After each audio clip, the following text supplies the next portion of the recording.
All right, are we ready to begin? Welcome, everyone. This is Scams and Swindles, hustling to stay alive. We have three Francophone authors with us this evening. My name is Tom Roberge. I'm the Deputy Director at Albertine Books, which is a bookstore located within the Cultural Services of the French Embassy up on the Upper East Side of New York near the Met. So if you like Francophone and French language books, come on by. We have lots of events as well.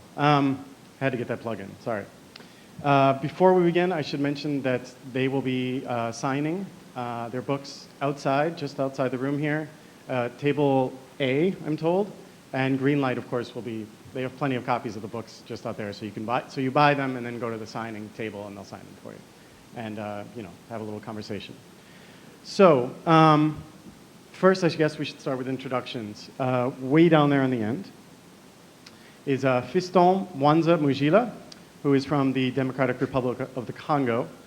He was an award-winning poet before picking up the pen to write this novel, his first novel, Tram 83, published last year in France, about this time of year actually, as part of their Rentrée Littérature, which is, the big coming out parties for the year for French literature. It has just recently been published by Deep Vellum in English translation by Roland Glasser, who is at the end, who will also be interpreting during this. That's why there's so many people up here. So Roland is here, dual purpose. Fiston, I wanted to add, is now living in Austria, pursuing a PhD in Romance languages and literature. Next to Fiston is Ketli Mars, who is from Port-au-Prince, Haiti, still lives there. She studied classical languages and worked in an office job for many, many years before committing to writing full-time. She was writing along the way, is my understanding. The book here that we're sort of talking about is called Savage Seasons, was published in 2010 in French, and was just published in English translation by the University of Nebraska Press. And she is the recipient of a 2011 Prince Claus Award, which is basically like a grant given to writers in developing countries to help them, further contribute to the arts and culture in a very socially relevant way. And last but not least, Pierre Lemaitre, former teacher, novelist and screenwriter. He's very well known and has won many, many prizes that I'm not going to list here for the Commandant Camille Verhoeven trilogy, which are sort of like noir, detective-y sort of things. Very good. But this book, though here, it was just translated, not even officially on sale, but you can get it specially here today. Won the Prix Goncourt in 2013, which is France's premier literary prize. Au revoir la Haute in French, and The Great Swindle in English, published from Mackle House. That aside, now that we all know who we are, before we get to the readings, and it's going to be a weird reading, we're going to have French and English, I wanted each of you, if you could, for those of us and in the audience who are unfamiliar with perhaps the specific cultural, social, and political contexts of the books that you've written, and sort of give just a little bit of grounding for the novels themselves in the course of history. So whoever wants to start.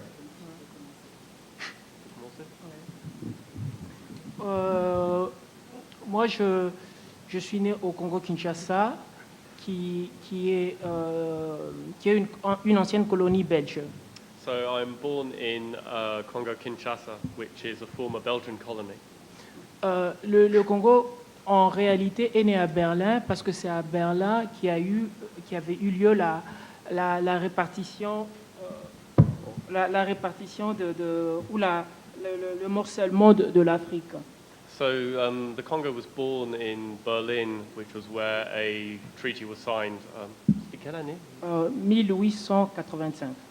Yeah, so in 1885 there was a treaty in Berlin which divided up the Congo between the different colonial powers that had owned bits of them before. Oui. Et la conférence de Berlin définissait le Congo comme un État de libre circulation, parce qu'on ne pouvait pas le remettre à un seul pouvoir. Donc c'était un État libre, un État électron.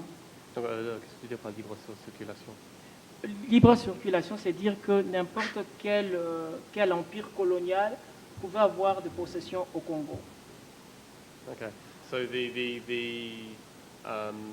Treaty of Berlin sort of defined the Congo as a state where there was a free circulation of.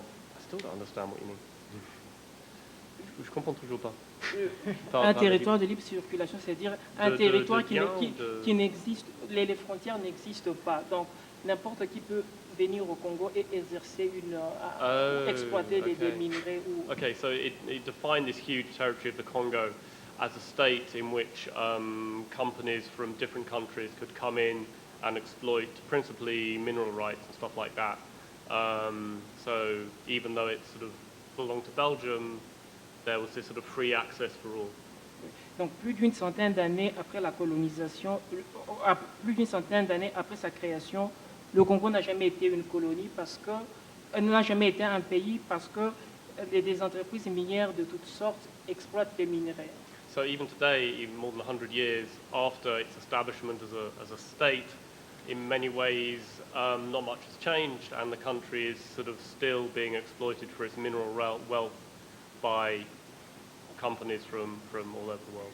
Donc c'est un pays qui n'existe que sur papier, et mon roman essaie de mettre en lumière tous ces gens qui arrivent de partout pour exploiter les diamants, les cuivres. So it's a country which really exists only on paper, and my novel sort of portrays the different people who flock to this country to feast on its mineral wealth.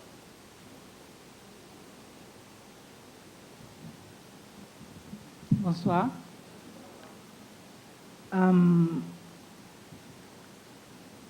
The story I wrote about starts in the early 1960s, at the beginning of the dictatorship of Dr. François Duvalier, also known as Papa Doc. And I was born 1 year after he got into power. So all my life, all my young life and my adult life has the dictatorship in the background. And today when someone thinks about Haiti, the first things that come to mind is Papa Doc, it's voodoo. And I wrote this book for myself first to try to understand what it was to live in a dictatorship, under a dictatorship, because when I was a kid, my parents, and I can speak for all my generation, tried to protect us because there was the rule of silence. This was the only way to survive that very harsh period of our history. You don't see, you don't talk, you don't tell. And they teach you as a kid not to speak about certain things at school, for instance. But still, we felt the weight of that silence. We felt the weight of those misunderstandings because, for instance, one day you could come to school and what copine, your friend next to you would not be there because either her family had flown the country or they had to change school for some reason, for that reason that we could not understand. And of course, I've learned a lot about that period from elders, from readings, but I wanted to understand more myself about what it is to be in the grip of a dictatorship from an intimate point of view, because that dictatorship pervaded our lives in the most intimate matters. So this is a story of a woman whose husband has been arrested for quote-unquote communism activities. And after a couple of months not having any news from him, she goes to see the Secretary of State of Security, one of the highest men of the power, and she's begging for information. She's begging to know what happened of him. But she knows that when she knocked on his door, she knocked on the devil's door. So this is the story of what happens to her from that moment on.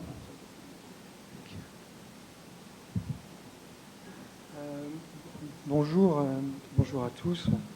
Hello to everyone. Désolé de ne pas parler suffisamment l'anglais pour m'exprimer directement auprès de vous. And I do apologize that I don't speak English well enough to be able to speak directly with you. Le contexte socioculturel de mon livre, c'est l'après-Première Guerre mondiale. So the social cultural context of my novel is the aftermath of the First World War. La Première Guerre mondiale est une guerre d'une barbarie qui n'avait aucun équivalent dans la mémoire humaine. So the First World War was characterized by a degree of barbarity that had no equivalent in the memory of humanity. Et l'Europe qui sort de cette guerre est une Europe épuisée et laminée, And the Europe that you find in the aftermath of this war is utterly exhausted, threadbare. les adversaires sont tous épuisés par la guerre, All the adversaries were exhausted by this war, et la France, qui est le théâtre de mon roman, and France, which is where the novel unfolds, est un pays ruiné économiquement, is a country that is economically ruined, ruiné culturellement, culturally ruined, et qui n'a plus aucune force vive, and that has no more vital strength in it. au point même que des soldats And to such an extent that some soldiers qui ont fait plus de 50 mois de guerre who were in combat for more than 50 months, 50, ne peuvent pas rentrer chez eux are unable to go home parce que le gouvernement est incapable d'organiser leur retour. because the government is incapable to organize their return. Beaucoup de soldats vont continuer pendant au moins 1 an So many soldiers are going to continue for at least 1 year à tourner au pas cadencé dans des casernes to vides kind of wander around various empty army warehouse barracks, sorry, parce que le gouvernement est incapable de trouver des véhicules pour les ramener chez eux. because the government is incapable of finding vehicles to help them go home. Donc je raconte l'histoire de 2 jeunes soldats qui reviennent de la guerre So my novel focuses on the story of 2 young soldiers who are coming back from the war et qui ne retrouvent pas de place dans le pays dans lequel ils and who are reviennent unable to find a place in the country they're returning to. et qui seront obligés pour survivre de devenir malhonnêtes. And in order to survive, they are forced to become dishonest or to slip into criminality, petty criminality. All right, thank you. Very, very good grounding, I think. What I think is still, you'll hear in a minute from the readings, is that all of these books, there's danger around every corner, in every story. All of the characters are facing incredible odds and extreme circumstances. It's not, this is not normal life for anyone in these books. They are definitely extreme circumstances. And it's how they all cope with them that is the interesting thing and why these books are so good. So we want to have some readings. We're going to start. Fiston is going to read in French, and then Roland's going to read in the English translation. Je vais essayer de lire parce que la littérature c'est quelque chose de joyeux, d'explosif. Et quand j'essaie de lire mes textes, j'essaie de lire en transposant toute ma culture qui relève d'une partie de la littérature orale. So I consider literature to be something joyful and explosive, and so when I read, I try and infuse my reading with the entirety of my culture. Toute la nuit n'avait pas la même chronologie de la bière, de la musique, de la danse, de fumeur, de la première fraîcheur, de brochettes à base de chien et de la folie. Ceux qui sortaient la nuit connaissaient l'intrigue, disons la prosodie des événements, la convulsion des circonstances, le lugubre procession vers l'inconnu. Parfois, ils débutaient avec l'éphémère prélaté. Ils enchaînaient la danse poétique sous le grabat du bordel vis-à-vis chez grand-mère corps à corps. Ils prolongeaient avec du jazz, ils préfaçaient avec du vin chaud. Ils dégustaient de ragoût de chat aux olives, riz bouilli, brochettes à base de chat et pommes de terre au safran. Ils fumaient du chanvre indien. Ils descendaient dans les polygones de la mine de l'Espérance, armés jusqu'aux dents. La nuit était un vrai bonheur pour ceux qui savaient en profiter. La nuit était toujours longue et populaire. Le vrai nuit était toujours événementiel. Le vrai nuit n'échappait plus à la corruption et autres coups bas de ceux qui construisent ce beau monde cassé.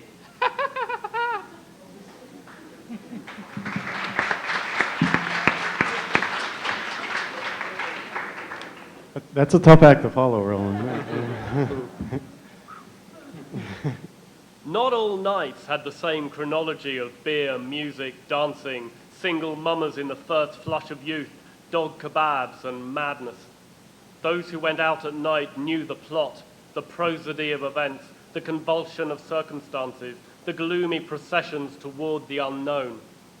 Sometimes they began with the decrepit single mummers, followed up with poetical dancing on the paltry beds at body-to-body granny's brothel, the face-to-face, continued with some jazz, prefaced with some mulled wine, sampled some cat and olive stew, boiled rice and dog kebabs with saffron potatoes, smoked some Indian hemp, and raided the Polygon of Hope mine armed to the teeth. Nights were a delight for those who knew how to make the most of them. True nights were long and popular. True nights were always eventful. True nights were no longer free from corruption and other low blows. True nights stank of neuralgia, the spit and traumas of those who built this broken, beautiful world.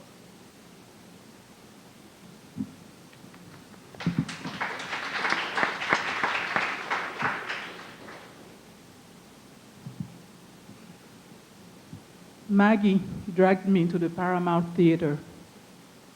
She finally convinced me to go with her. She made me think I was doing her a favor instead of the other way around. It was Sunday. I put on lipstick, a little white silk cotton dress that was chic in an understated way, and the earrings from the Secretary of State. I was seized by a desire to wear the earrings, a sudden impulse. I put my hair in a high chignon to show them off. I told myself the sparkle of the gems would rouse me from the gloom I was mired in. Or was it that I wanted to get used to this other side of myself already? This woman who would open her house and her body to Secretary of State Raoul Vincent. Maggie cast a quick look of surprise at the glittering jewels on either side of my face and made no comment. I was grateful to her for that. The electricity of the jewelry penetrated my skin like a virus. On the street, I felt like another woman, expecting every person I came across to see the Secretary of State's desire imprinted on my face, a feeling that troubled me deeply.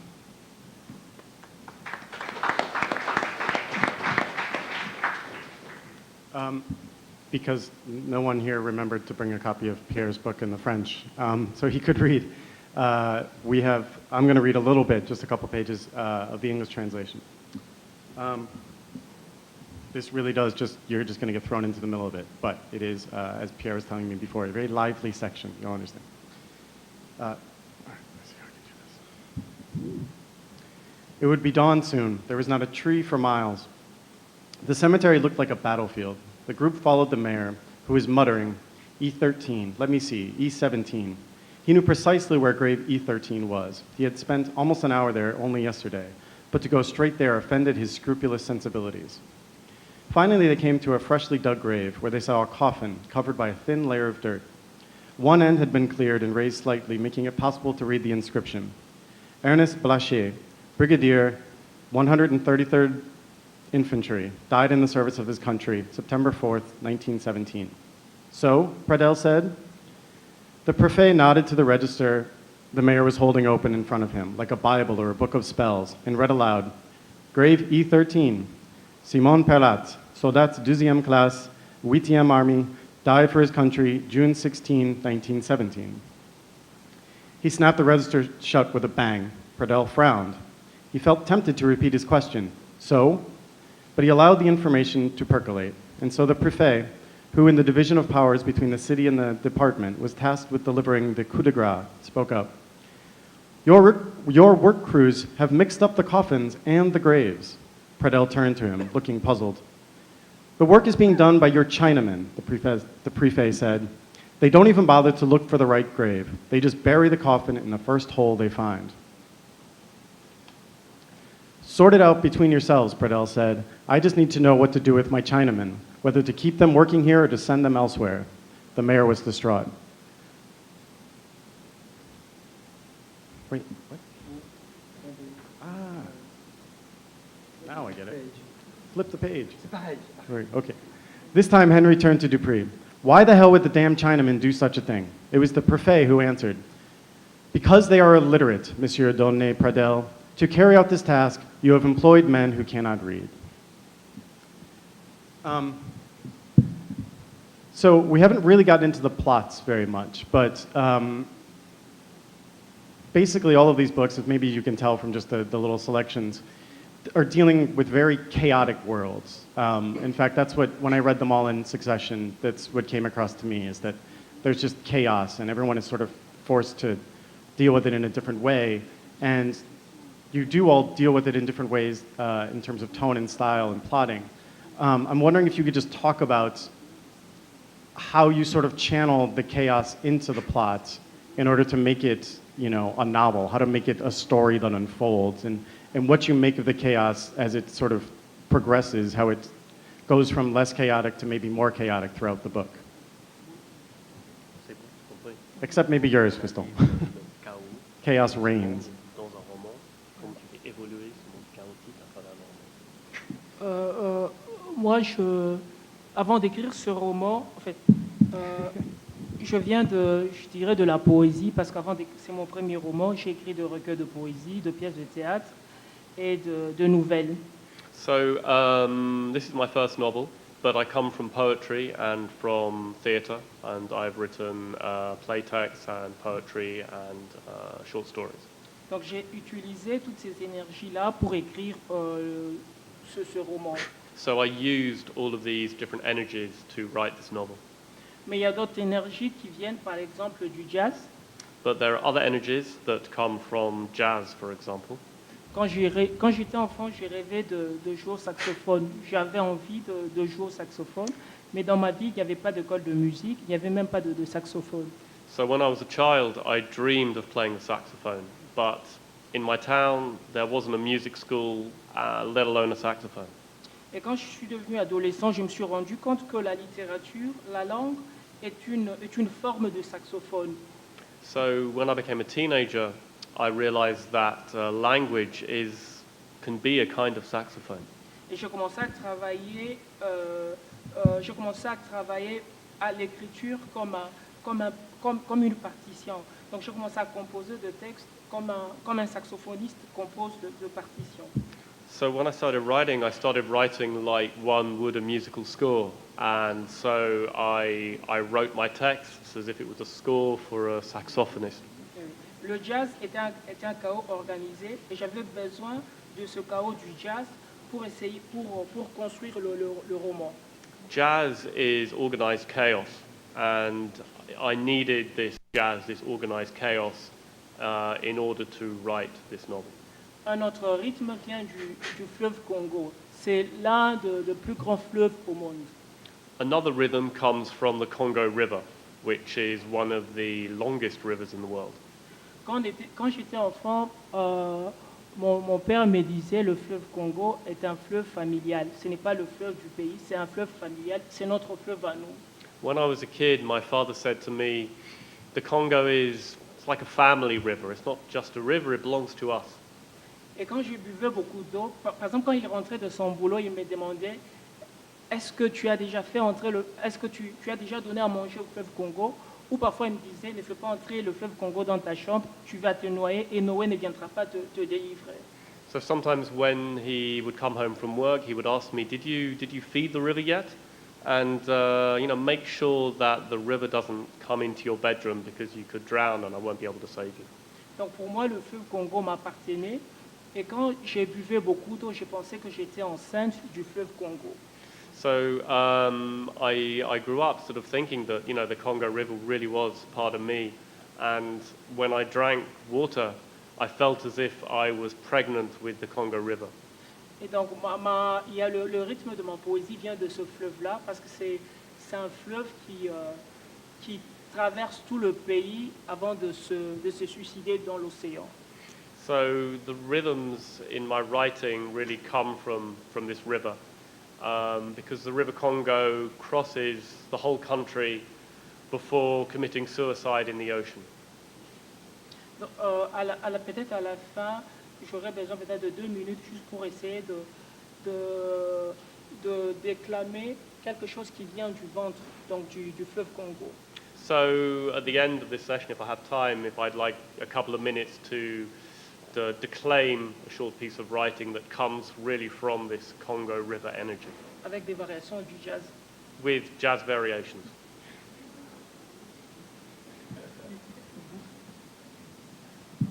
Merci. Fiston talked about organized chaos. To me, it's a way to tell about dictatorship because I said that it was a culture of silence, it was a culture of violence, but at the same time, you could have on the surface a normal life as long as you stayed away from what was going on, as long as you kept your mouth shut. And I myself, who is a child of that dictatorship, I'm trying to understand what was going on, what happened, and why today it seems that we are still in the time of the dictatorship, but the chaos is disorganized today. Because terrorism was the proprietorship of the state. Today it's everywhere, we don't understand. The chaos is diffused and we don't understand what's going on. And the story is inspired by 2 or 3 instances that really happened. And at the time the book was published, some friends called me and said, well, be careful because your book is very harsh, your book can bring you trouble. I could not believe that 30 years later people would tell me that. And well, still, when Jean-Claude Duvalier, the son of Papa Doc, who stayed in power 14 years, came back from exile after 15 years of living in France, I told myself, hallelujah, I wrote this book because our youth, our young people need to know what it was, because there is a kind of negationism or revisionism about that dictatorship. Today you will hear people tell you times were better then. So this is, to me, this is just not acceptable that someone would come and say something like that, because the little cohesion there was during that dictatorship blew away after the dictatorship fell, because it was not standing on anything strong, anything structured. So we are still paying the price because in our minds we're still in that time. So the idea for me was not to tell historical matters, but to be in the intimacy of that dictatorship, in the lives of every people, in the compromises people had to make in order to survive. And these compromises are very, very intimate, very deep in ourselves. Until today, I was talking to my friends and I said, well, I live in Haiti, things are going bad, we are in an election year and this is a little bit chaotic and we are not hopeful about the outcome of this election. And sometimes I blame myself, asking myself, what do I do to change that? I should be, into it, I should be fighting. The only consolation I have is writing. I tell myself, well, you are writing for the future, we're leaving something worthy for the future generation.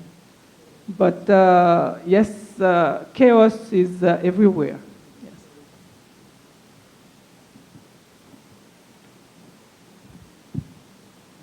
Le chaos qui sert de contexte à mon livre, c'est la guerre elle-même. So in my book, the chaos, which is the context of my novel, is the war itself. Mon problème en tant qu'écrivain, c'est que j'écris, on va partager un micro.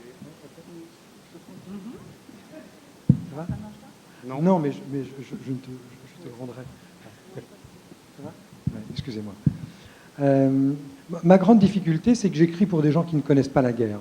So my big challenge is that I write for people who are not familiar with the war. Je suis dans une situation exactement inverse de celle de Ketli. I am in a completely opposite situation than Caitlin's situation. J'ai la chance d'habiter dans un pays qui n'a pas connu de guerre directe depuis très longtemps. I'm lucky enough to live in a country that has not experienced directly a war for a long time now. Ce qui fait que ma difficulté littéraire pour faire comprendre le chaos était énorme. Which means that the literary challenge I was faced with in order to make chaos intelligible was tremendous. Si je n'arrive pas à faire comprendre à mon lecteur ce qu'est cette guerre de manière un peu charnelle, If I'm unable to make the reader understand what this war was about in a kind of carnal manner, je n'ai aucune chance de lui faire comprendre mon histoire. I have no chance of hoping that he or she will understand the story. J'ai donc consacré un chapitre entier, le premier, à décrire la guerre. So I therefore decided to focus an entire chapter, the first chapter, which on describing the war. Et j'ai essayé de mettre le lecteur dans la guerre et non pas simplement dans la page. And I tried to place the reader within the war and not only on the page. Alors pour ça, j'ai utilisé un système narratif très classique. So in order to do this, I used a very classical narrative system or structure. J'ai placé mon personnage dans une situation extrêmement chaotique. So I put my character in a very chaotic situation. Il se fait enterrer vivant. He is buried alive. Et j'ai essayé de faire en sorte que le lecteur se sente enterré vivant lui aussi. And I tried to write so that the reader would feel like he is buried alive as well. Et j'ai deux sortes de lecteurs. And I have two types of reader. Ceux qui se sont crus enterrés et qui vont bien aimer le livre, And those who felt that they were buried alive and who are going to enjoy the book, et tous ceux avec qui j'ai raté le coup. and all the ones with whom I failed. All right. Next, I wanted to ask about, so now that we've got a little grounding and understanding of what we're sort of dealing with in these books, they've all sort of hinted at this in the way they've answered their questions, that the tones are very different in each of these books. Even though they're all sort of getting at the same sort of thing, they're all trying to help their characters make sense of all this. The style itself, as you read it, you get a different feeling. You're put in a different mood as you read. So in Fistons, for example, it's very chaotic and energetic, and you read things and you sort of hold your breath waiting for the sentence to end because it just comes at you and comes at you, which is meant to obviously reflect the situation. In Kedley's book, it's by virtue of what she's talking about. I mean, she has to deal with an actual dictatorship. It's not lawless like these other two books. She has and you know, dictatorships have their own sort of ruthless rule, but it's not quite as chaotic from the top down. And so she writes, there's a sort of matter-of-fact tone that sort of makes it all just sort of seem cold. Like the situation that the Nerva, is that how you pronounce her name, is just in this horribly cold situation where she feels like no one cares about her situation or her husband's situation. And it feels sort of bureaucratic in a way that's meant to reflect, you know, the situation that the characters are living under. And in the Great Swindle, Pierre's book, it's foreboding. Like, you don't quite understand what's going on at every turn. Like, there's a lot of schemes and swindles and things like this going on, but you don't really know how they're going to turn out. Everyone is against everyone. There are ulterior motives in everyone's mind. And so I'm just curious if you could all talk about how you use these specific tones, how you develop the tone in order to fit in with the plot to tell the story. Whoever wants to. Go ahead. No. En fait, moi j'ai organisé mon roman dès le départ. Avant même d'écrire, j'avais l'idée de passer par le jazz. Donc j'ai organisé le texte, j'avais déjà le rythme, c'est-à-dire le rythme d'un orchestre de jazz. So before starting the book, I already had an idea of how I wanted to organize it. And so before starting the book, I already had an idea of how I wanted to organize it. And so I set it out and had it quite clear in my mind that it would be like a jazz score. Donc comme un orchestre de jazz, mais donc c'est-à-dire avec des moments d'ensemble, des moments de symphonie d'ensemble. So like a jazz orchestra, so there'd be certain moments where there would be ensemble moments where a lot of instruments are playing together, and other quieter moments. Oui. Mais aussi avec beaucoup de solos, de saxophone, de basse clarinette. And lots of solos, of saxophone solos, bass clarinet solos. Et quand le livre est sorti, il y a quelqu'un qui disait que au fait, le tram, c'est un roman, mais c'est en même temps une longue chanson, un livre de poésie. When the book appeared, someone said it's not just a novel, it's like a long song or long poem. Donc à chaque fois, j'essayais de varier après chaque solo, j'essayais de varier pour captiver les lecteurs, pour capter l'attention du lecteur. So after each section, I tried to vary the rhythms and the intensity in order to continue to grab the readers and to maintain the reader's attention. Donc c'est un texte, selon moi, qui peut être aussi, j'ai écrit le texte non pas seulement pour être lu, mais pour être dit, chanté, craché, vociféré. So I wrote the text not just to be read, but also to be declaimed and shouted and spat and vociferated. Is that a verb in English? Yeah. Vociferated. Well, it was not hard for me to get the tone of my novel because, like you, I started poetry before going into prose and novel, and I am an intimate poet also. So this story is perfect for that kind of tone because everything is within four walls. It's not in the public's eyes. It's something that's going very deep inside that family because at a certain point, that woman realizes that her kids in the house are also in danger from her relationship with the secrétaire d'État. And some people see it also as a feminist novel because I don't pretend my character, Nirva, my principal female character, is a heroine. She's not an heroine.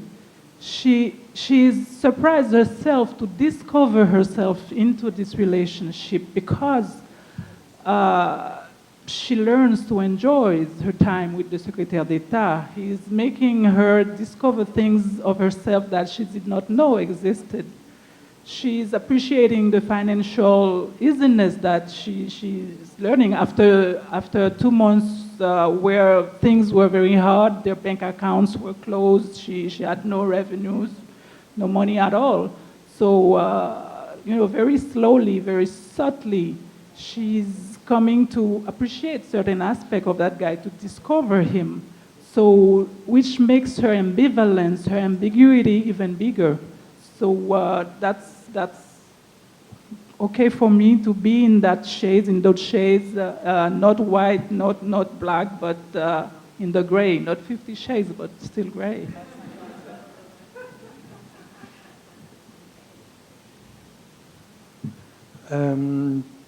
Je suis comme Ketli, je n'avais pas de difficulté à trouver le ton de mon roman, Like Kately, I really didn't struggle to find the tone for my novel parce que j'ai fait comme d'habitude. because I kind of did as I usually do.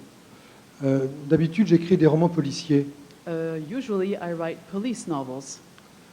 Donc, le roman policier est un roman comme la musique qui permet de la liberté, mais qui est très codé. So the police novel is sort of a novelistic style which, like music, allows you great freedom, but is also very structured, very codified. Et donc, j'ai écrit un roman policier, un roman historique, pardon, So I wrote a historical novel, mais avec la technique du roman policier. but with the technique of the police novel, C'est-à-dire que l'histoire est très codifiée. meaning that the story is very codified. Il y faut des ingrédients habituels du roman It kind policier, of has the habitual, the usual ingredients that you find in a police novel: du mystère, mystery, suspense, suspense, surprise, surprises, climax, climax, ensemble. and so on. Sorry. Ça surprend, oui, je sais. Ouais.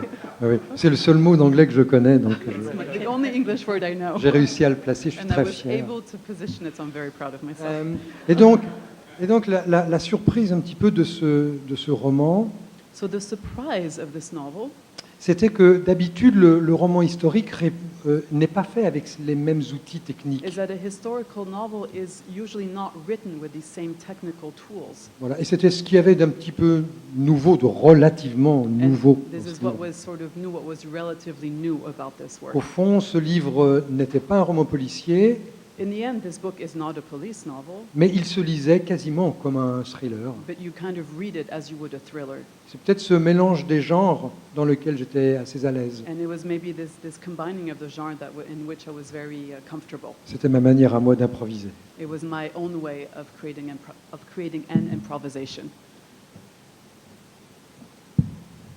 Kathleen, I have a card right here with my last question, and it's all about heroes, oddly enough. All about? Heroes. You mentioned Nirva being a heroine. Look, I don't think we are still in the era where everyone thinks that every war book or every book about someone living under a dictatorship or in a horrible situation like in the Congo has a hero who's going to come, a diamond in the rough to save the day or save all the lives or make everything better. I don't think we all expect that. And yet, none of you have any heroes in your book. Everyone is sort of, doing their own thing out of necessity. And I want to know if you all think that that's due to the circumstances specifically, like if you think these people rose to the occasion and did the things that they need to do, like Jean Valjean or something like that, or if do you think this is more of a reflection of society at large and that we're all sort of hustling and swindling all the time?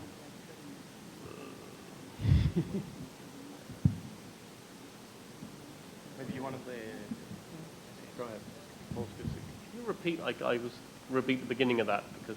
Oh, just the fact that there are no heroes. Yeah. In the book, Yeah. and whether or not he thinks that that's a reflection of just the extreme circumstances or Okay, more or general. real life in general. Yeah, Yes. So le fait qu'il n'y a pas des héros dans le roman, est-ce que c'est une réflexion des circonstances spécifiques ou est-ce que c'est une réflexion plus générale du monde dans lequel Non, le micro. Moi, je dirais que c'est une. Je viens d'un pays où il y a beaucoup de violence. So I say that, I come from a country where there's a lot of violence. La violence est vraiment partout. Il y a une violence physique, mais il y a aussi une violence mentale. So violence is everywhere, and it's physical violence, but also a mental violence. Je pourrais juste donner un exemple. Par exemple, quand tu vas dans un restaurant, So just to give an example, if you go to a restaurant, si tu es gentil avec les gens qui travaillent dans le restaurant, if you're nice to the people who work in the restaurant, ta gentillesse, ça posera beaucoup de problèmes sur ton addition parce que tout simplement tu es gentil, ça veut dire tu es quelqu'un qu'on peut facilement rouler.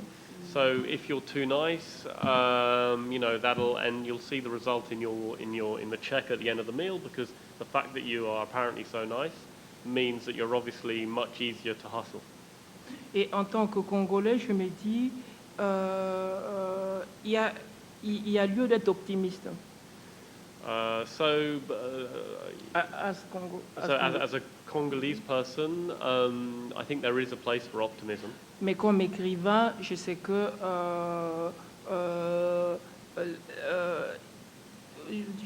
cette violence-là, elle est comme contagieuse et il n'y a pas d'issue. Et l'issue de cette violence, je dirais peut-être c'est la mort. So this kind of violence, though, is fortunately contagious, and I think that the only result of that can be death. Oui, oui. Et je reprends ce que Pierre disait, le difficulté de parler de la guerre pour quelqu'un qui n'a jamais connu la guerre ou pour un public qui n'a jamais connu la guerre. And just reference to what Pierre said about, the difficulty in writing about war when you've either not experienced it yourself or for a readership who hasn't experienced Oui, it. et en ce qui me concerne moi personnellement et la plupart des gens de mon pays, c'est que la difficulté qui est là, c'est on veut parler d'autres réalités, pas seulement de la guerre, parler d'autres réalités, par exemple les fleurs, des papillons, mais on est toujours pris par le cycle de la violence. So one of the problems that I find, and indeed many people in my country have, is that, we'd like to write about flowers and butterflies and all that, but we end up just getting caught up again and again by the cycle of violence. Et donc, en définitive, le fait de camper des anti-héros, des héros qui ne sont pas de héros, est une façon pour moi de parler de cette impossibilité d'accès au bonheur. So, the fact that I use anti-heroes instead of heroes is a way of trying to illustrate the impossibility of achieving this happiness, this fortuitous situation. Yes, there are no heroes. I'm not a pessimistic nature. But I don't believe all the time in happy endings in my novels.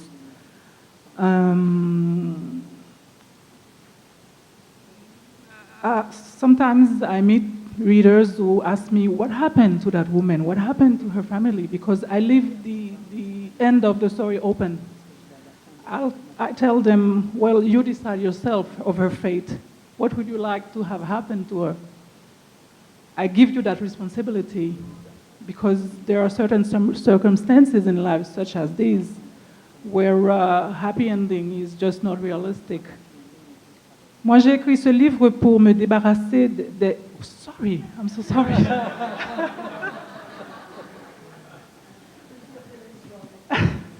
Well, I wrote that book to get rid of all the shadows that I had on my mind. It's like kind of an exorcism to me, and I transfer it to my reader.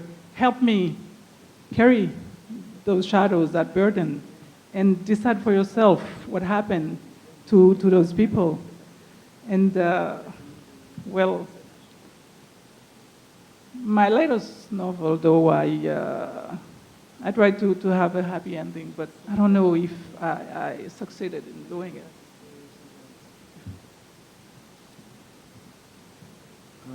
Il y a juste une phrase là où je comprenais très très bien ton anglais. Yeah, there was this one thing you said, and I like your English. I was understanding it so well. La question du héros. So the issue of the hero. Le postulat de départ de mon livre, So the premise of my book c'est que l'héroïsme est une affaire de circonstances. is that heroism comes with circumstance. Je fais le pari qu'il n'y a pas de gène du héros. I'm betting that there's no gene for a hero.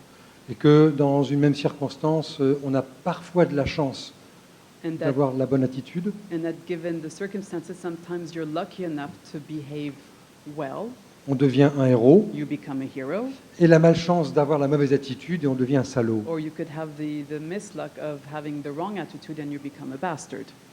Et il n'y a pas grande différence entre l'héroïsme et la malhonnêteté. And there's really not so much difference between heroism and being unscrupulous or dishonest. Au fond, mes personnages essayent de survivre. In the end, my characters are just trying to survive. Ils vont se livrer à une arnaque profondément immorale. They create a profoundly immoral swindle, Et j'essaye de les rendre suffisamment compréhensibles but I'm trying to make them sufficiently understandable pour que le lecteur se demande si au fond, ils sont si immoraux que ça, so immoraux que cela. that the reader in the end begins asking him or herself, in the end, are these characters really so immoral?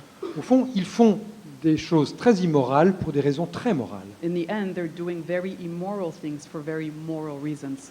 Quand on a réussi à poser une question aussi ambitieuse au bout de 600 pages, When you're able to kind of pose such an ambitious question after 600 pages, on est comme un héros, c'est-à-dire on est quelqu'un qui a eu de la chance. you're kind of like a hero, meaning you're someone who was lucky. Okay, I was going to open it up to questions, but if Fiston, I have no idea what you're going to read or do, but Lecture.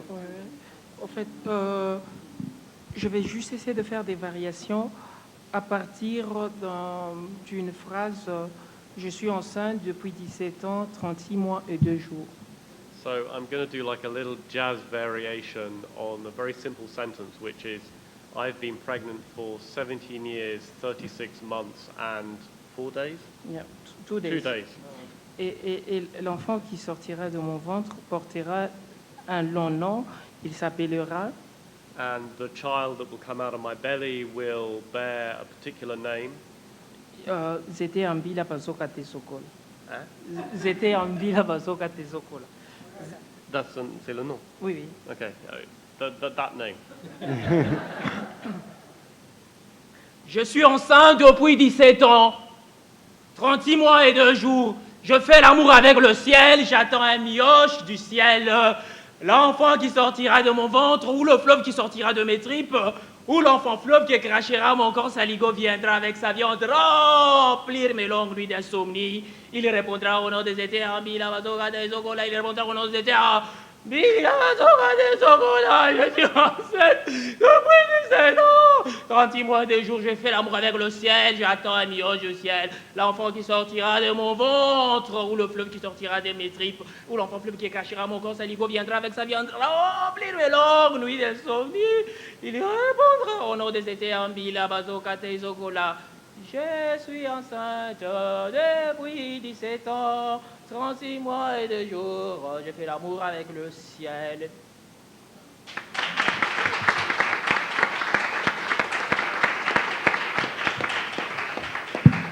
Questions? Anyone?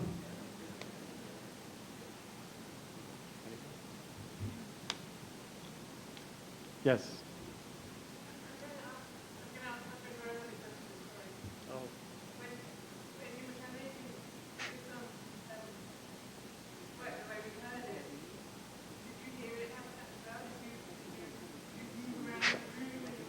Yeah, I mean, I mean, I was lucky in that just about when I was starting to translate it, I was in Paris and I saw Fiston do a reading performance with a saxophonist.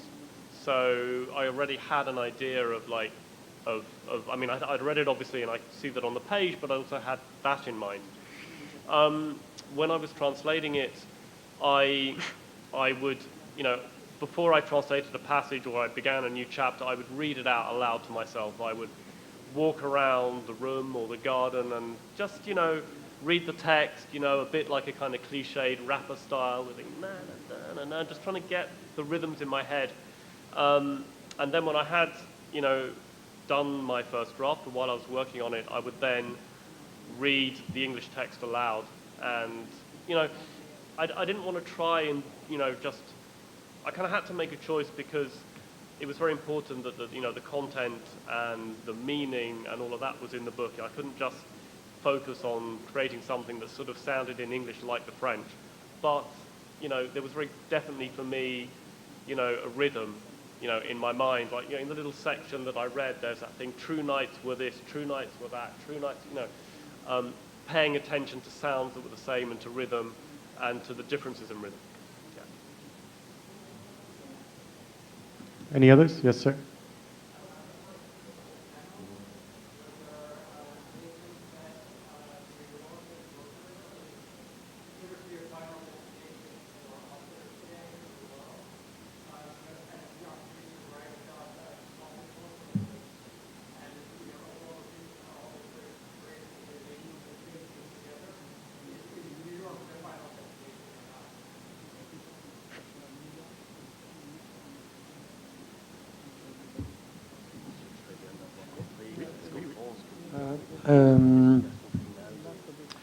Je suis le plus âgé de cette table, So I'm the oldest of the panel.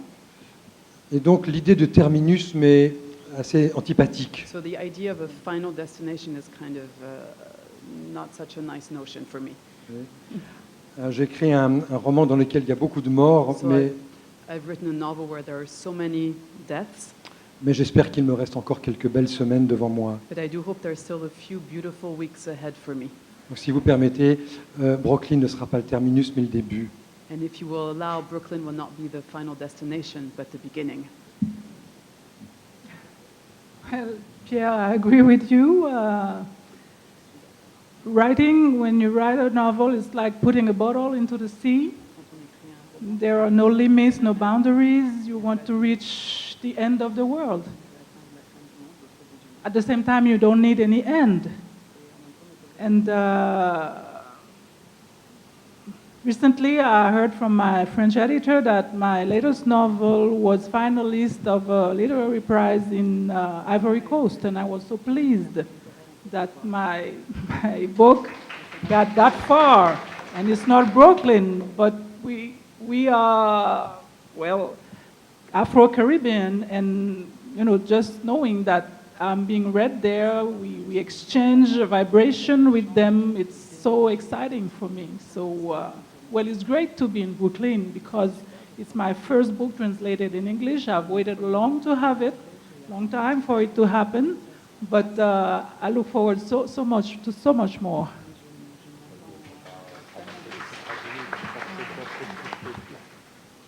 En fait, moi, je suis arrivé hier, donc I arrived yesterday, so donc j'ai peut-être 6 heures de décalage. I'm like 6 hours behind, really. Donc c'est pas la fin, c'est un début, So it's not the end, it's a beginning. parce que je vais d'est vers l'ouest. So I'll be traveling from east to west. J'ai de lectures dans plusieurs villes des États-Unis. I've got readings in several cities in the United States. Et pour moi, en tant que venant d'une culture musicale, parce que je me définis comme un chantre, So as someone who comes from a musical sort of background, milieu, I define myself as a chanter. donc le texte, l'écriture n'est pas la fin d'un texte. So the writing of a text is not the end of a text. Parce qu'on est chez l'habitude, quand j'écris mes textes, de lire ce texte-là dans des milieux de socialisation, dans des prisons, dans des boîtes de nuit, à la gare, dans des salons de coiffure. So when I've written a text, I'll then go and read it. I'll read it in prisons. I'll read it in nightclubs. I'll read it in hair salons. Donc il n'y a pas de fin pour un texte littéraire. So a literary text has no end. I have one more very quick question. Go ahead.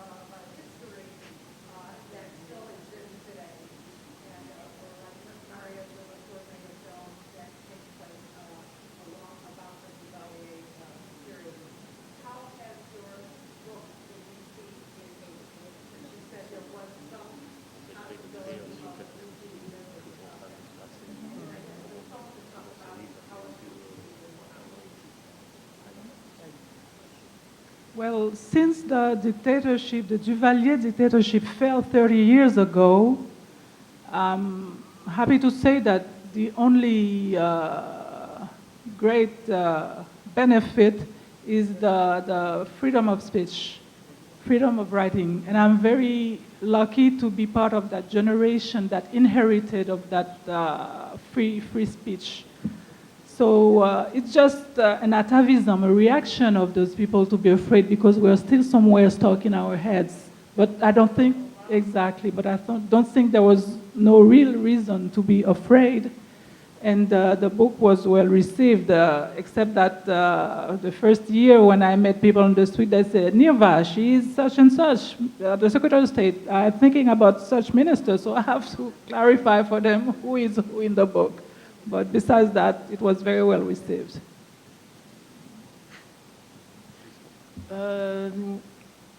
Pour moi, je ne sais pas comment m'exprimer. C'est-à-dire que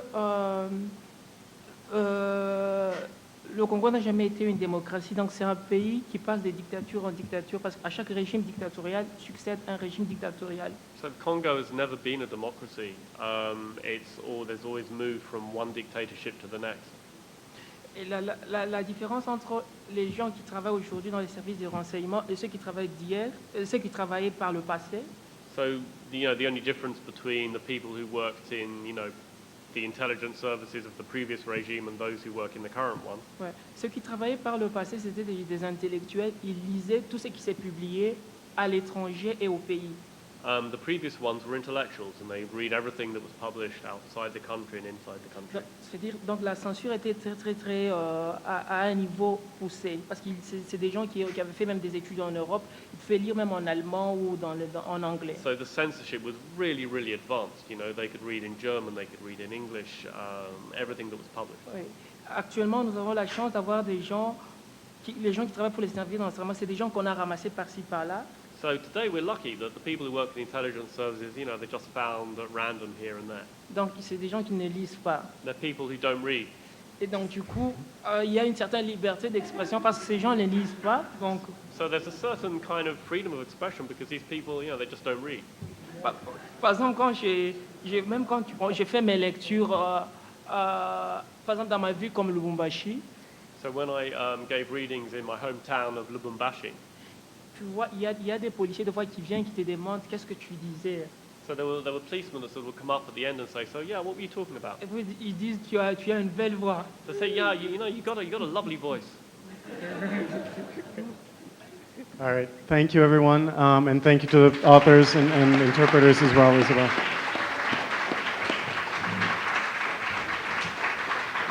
I just realized we're on TV. And once again, the books are available outside, and they'll be signing out there as well.